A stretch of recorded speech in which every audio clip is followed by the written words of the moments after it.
Hi folks, Puffin here. Thanks for watching.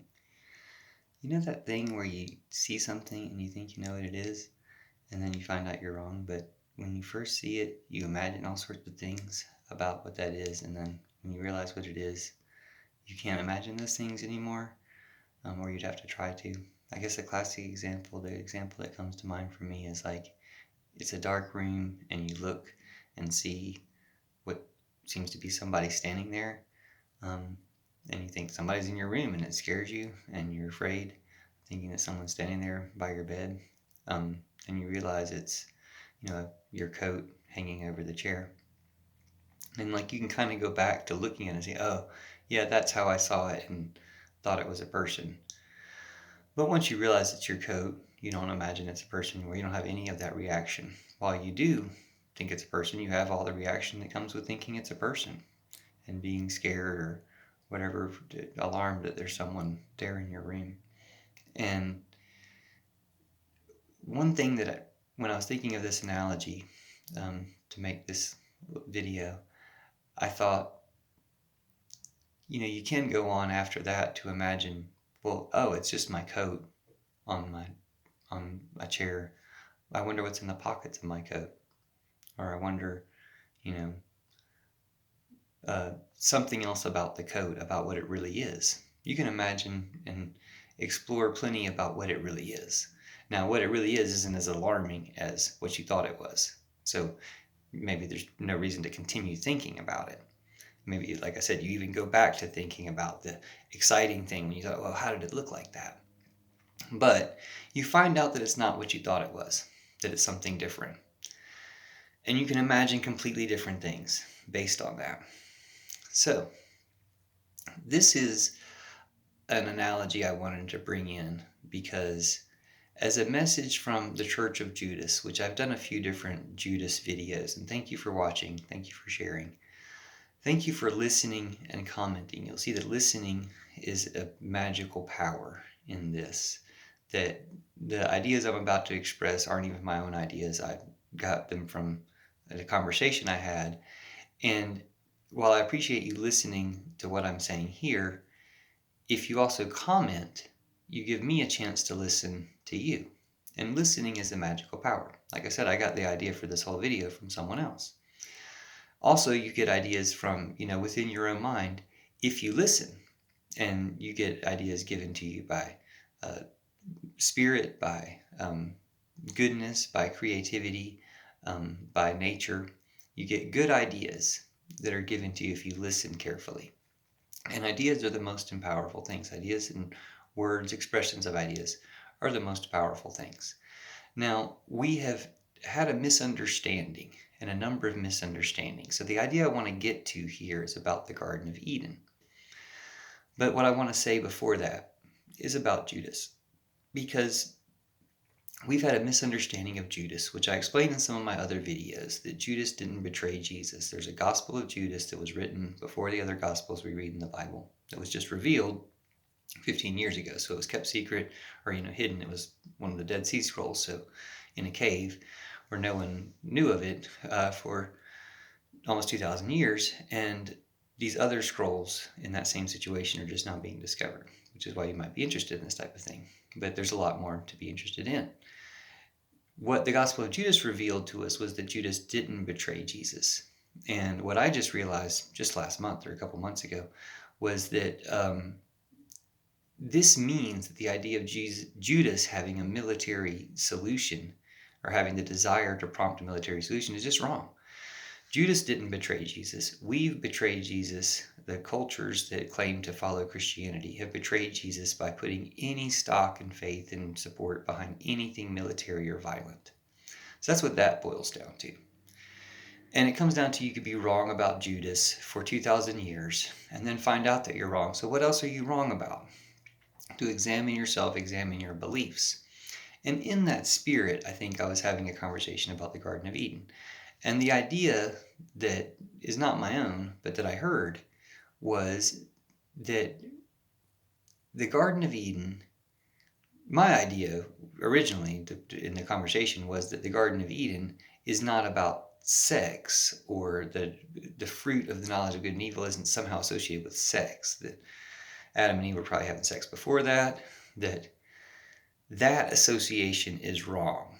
That there is that association in a lot of Christian belief and just kind of in the culture, whether people are actually Christians or whatever or not, there's a lot of that association. Like, we think we know what that's about.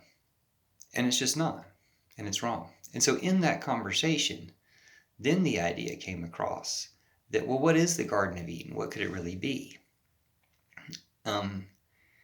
Instead of what we think of it as, if we reassess the way we usually think of things and remove some key things that make us think, oh, it's like this, and have to think of it a different way. That's not a man standing by my bed, it's a coat.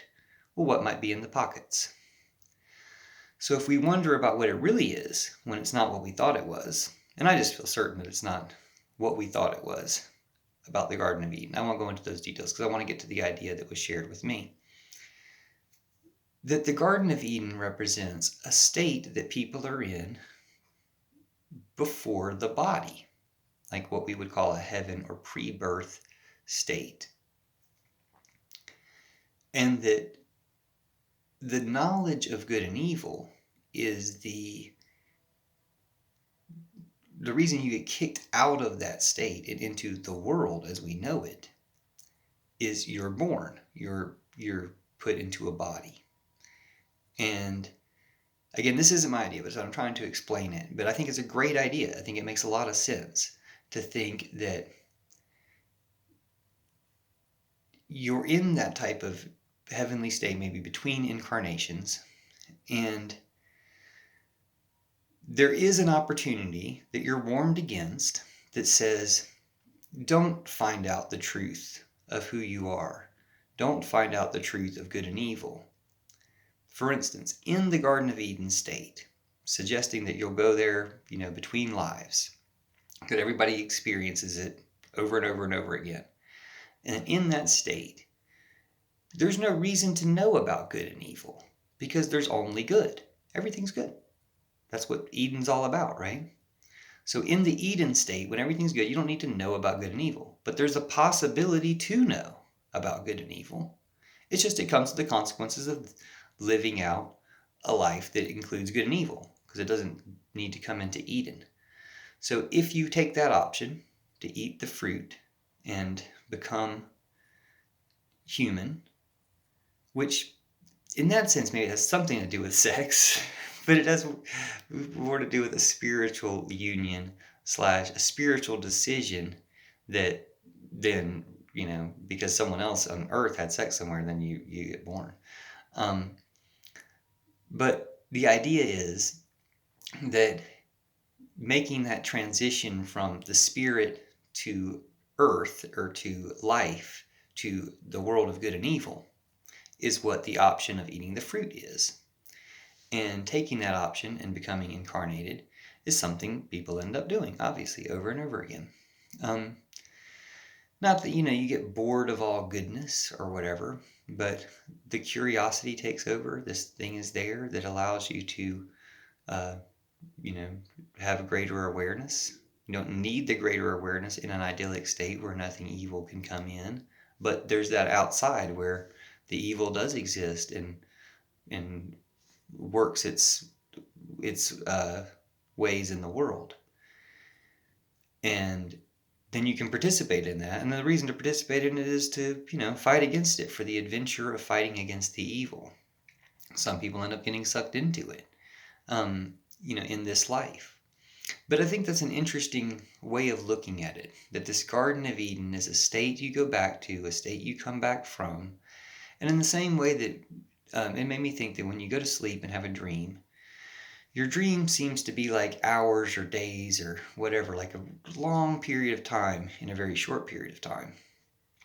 And that seems to be an interesting reflection, kind of like an inverse of having lives from a immortal perspective, from this Eden perspective, where you then go into lives, and they sure seem like a long time.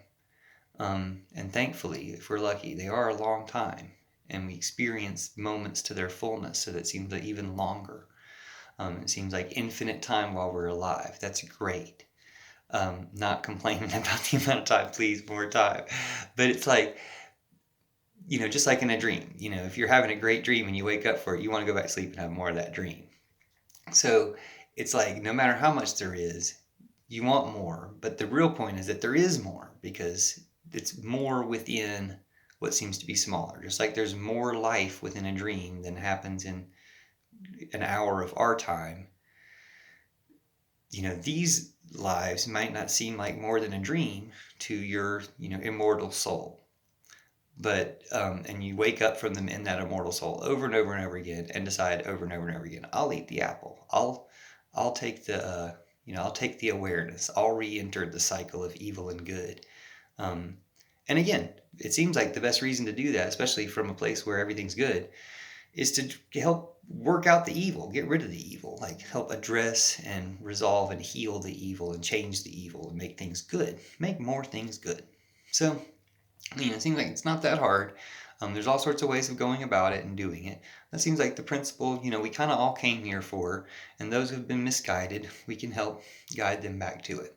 And that's what I think is very important about the Church of Judas, and why that this time it has come for that message to be shared, because Judas has been left out. And Judas has been, despised, as Jesus told him he would be, and he agreed to it and said, okay, yeah, I'll do what you're telling me to do.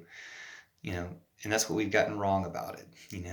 We've acted like, hey, it's right to find out who the bad people are and leave them out. No, it's not right to leave anybody out. It's right to find out who the bad people are and heal them to become good people that everyone truly is. And even though it was never Judas's fault, he was just doing what Jesus said, and what he did wasn't bad, but that's being understood 2,000 years later. And like a coat that we've been looking at, thinking it's a big boogeyman, it's not. It's a coat. It's our coat. It's our protective coat with our things in the pocket. And we could wonder, what's in the pockets? And we could wonder, what can we do with this stuff? And so I feel like before I end this, I wanted to let you know 2 things. 1, just reconsider the way we think of things. Consider how we think of things. Wait, why do we connect this to this? And what is it? Is that just a tradition? Is that just an understanding? Is that just a misunderstanding? If we reassess things with new understanding, what can we discover? And just imagine things in a new way. And, it's not bad or dangerous. I mean, maybe sometimes it is. So, be careful what you're imagining in a new way. But with this one, I feel real confident sharing with you. Like, Judas didn't betray Jesus. It was all part of a big plan to help everybody. And wishing we could have figured it out earlier and avoided a lot of bad stuff. But the point is, we can learn all those lessons from all that bad stuff and avoid it in the future. In case you've been wondering, what's in the egg? I want you to just guess. Well, since you don't know what's in the egg, just guess to yourself what's in the egg. And then I'll open the egg and you'll see what's in the egg. And maybe you will have guessed what was in the egg. Or maybe what your guess is and what turns out to be in the egg will be an interesting relationship of things. So anyway, this just an exercise, a little magical exercise. I kind of thought about putting on a hat, but believe it or not, I liked the way my hair looked. So I was like, I won't put on a hat for this video, but wait, here's this egg. And then when I had the egg, I was like, I'll put something inside the egg. So since you don't know, have some time to guess, think about it, wonder. That's all fun. And now you'll know what's in the egg. It's a little pink lizard. You jump right out. Little pink lizard. Okay, so thank you for watching, and I hope you enjoyed the video. And again, thank you for listening and commenting, because that gives me a chance to listen. And the real magic of listening in this regard is, Judas has been left out. This perspective and understanding has been left out and kind of worked around. All this stuff has been built up on a misunderstanding. That if we re-understand things and get back to the way things really are, then we have something to listen to that is a great message that's been left out. And it's always been about listening to the left out. But I'm writing a book right now called The Book of Judas. It's going to focus on a lot of this stuff. Just finished a book that came out the day before they announced that they found more Dead Sea Scrolls, that has a little bit about the Gospel of Judas in it, called The Art of Betrayal by God. So Look that up because that's already available, and has an Easter bunny on the cover. Happy Easter to everyone. Jesus bless you, Judas bless you, I bless you, and bless yourself. And thank you for watching and sharing. And I'll see you again soon.